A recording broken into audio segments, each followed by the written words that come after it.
Hidden Magnetic Portals Around Earth, presented by Science at NASA.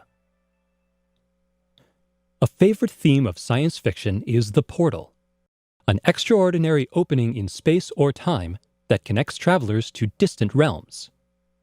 A good portal is a shortcut, a guide, a door into the unknown, if only they actually existed. It turns out that they do, sort of. And a NASA-funded researcher at the University of Iowa has figured out how to find them. We call them X-points, or electron diffusion regions, explains plasma physicist Jack Scudder of the University of Iowa. They're places where the magnetic field of Earth connects to the magnetic field of the Sun, creating an uninterrupted path leading from our own planet to the Sun's atmosphere 93 million miles away.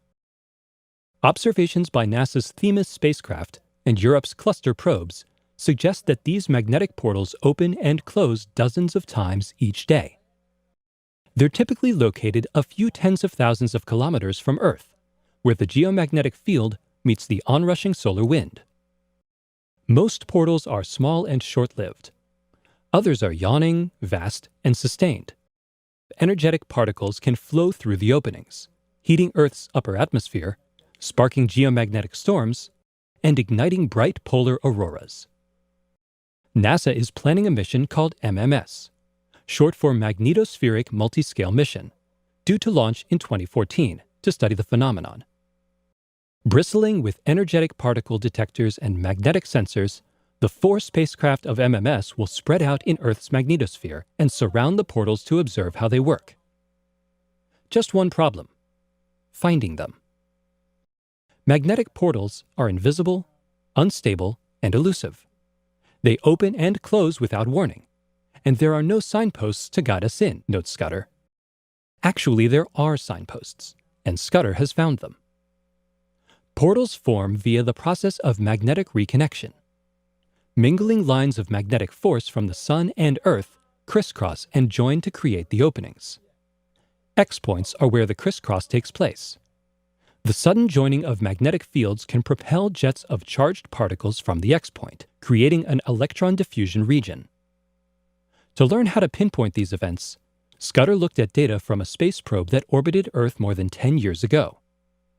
In the late 1990s, NASA's polar spacecraft spent years in Earth's magnetosphere, explains Scudder, and it encountered many X-points during its mission.